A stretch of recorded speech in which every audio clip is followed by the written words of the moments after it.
There's a story about a guy who, by all means, was the richest in the area. He seems to have everything a person could want. But one day he wakes up and realizes that all is not quite right in his life. He has a moment of introspection and realizes that there's something that he needs to change about himself. He doesn't quite know what that thing is, though. This is a pretty common experience for many of us, I'm sure. We know that something's not right, but what is it specifically that has to change? Meanwhile, he knows that somebody who is very well regarded is coming to visit his little village.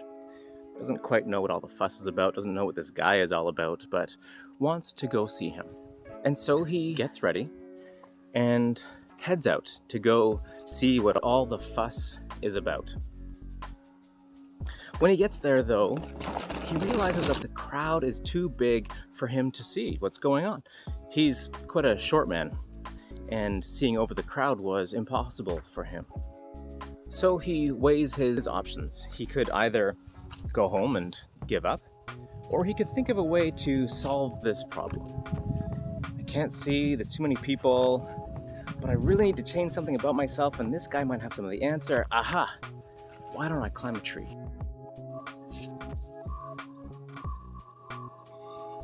It's worth noting that our main guy, who's now up in a tree, came about his wealth through unscrupulous means. He could basically exact whatever amount of taxes, quote unquote, he wanted from whomever he wanted, rather arbitrarily, with protection from the Roman Empire. So he's hoping or praying that no one actually sees him up there. If the crowd were to turn on him, that could be pretty disastrous. So he's hoping he's just kind of discreet. But when you know it, the man he came to see, Jesus, sees the guy in the tree, Zacchaeus, and says, "Zacchaeus, I'm coming to your house for supper tonight. Get ready." And so Zacchaeus, being up in the tree, hoping to be discreet, is a little bit embarrassed by this. What can he say other than, "Yeah, sure, come on over." So he has Jesus over for supper that night.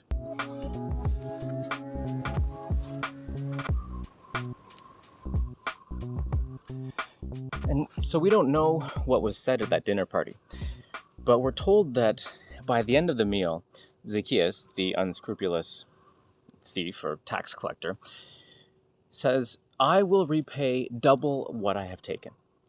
And then he goes on to say, "If I have treated anybody unfairly," which we presume he has, "if I've treated anybody unfairly, I will repay them fourfold." So he's going to pay back what they've paid him 4 times the amount. And then Jesus makes some proclamation about salvation, and it's pretty great.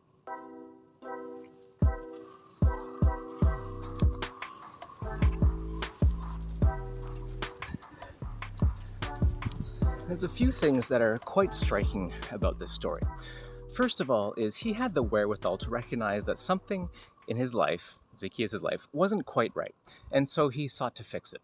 And he could have said, "I got this on my own," but instead he had the humility to recognize that he needed help from somebody else. And who better than this one that everybody else was finding interesting and helpful? The next is he solved a problem by recognizing that he had a problem, i.e. that he was too short. And what are the solutions? I'm going to climb a tree. Great. And then I'm impressed by his willingness to host somebody who presumably had a fairly different outlook on life or different opinion than he had. So Zacchaeus easily could have said, "This guy is going to condemn me," or something like that. But instead, Zacchaeus says, "Come over and change my mind." Change my mind. When's the last time, pandemic aside, you had someone over for the purpose of changing your heart and mind? For me, it's been an awfully long time since I hosted somebody for the purpose of changing my mind. Usually it's to confirm what I already believe or to rail against some, government policy or I don't know what it could be, some injustice.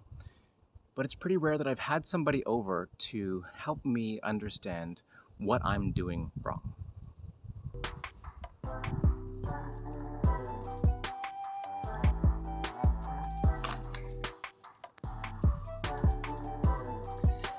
And then Zacchaeus makes this fairly public promise to change his ways. He's going to give away his wealth, double or fourfold, That takes a lot of humility to have your friends around you and witness you making this promise. Finally, what I admire most about this Zacchaeus story is his willingness to risk it all. I mean, he takes a small risk going up the tree. He could be seen, and was. He could have been attacked by the crowd. He wasn't. He could have fallen from the tree. He didn't.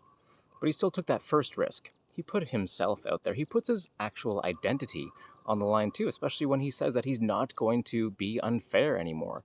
Can he actually be a tax collector if he's not going to treat people unfairly and take their money for the Roman Empire? He takes a huge risk. We never hear from Zacchaeus again. We don't know what happens. We don't know if the change to which he committed stuck. We don't know if the mob eventually got him. We don't know if he gave away, in fact, all of his money. But in that moment, he took a big risk, made himself vulnerable, and had a huge change of heart. It's a beautiful story. I think we would all do well to take a lesson or two from Zacchaeus.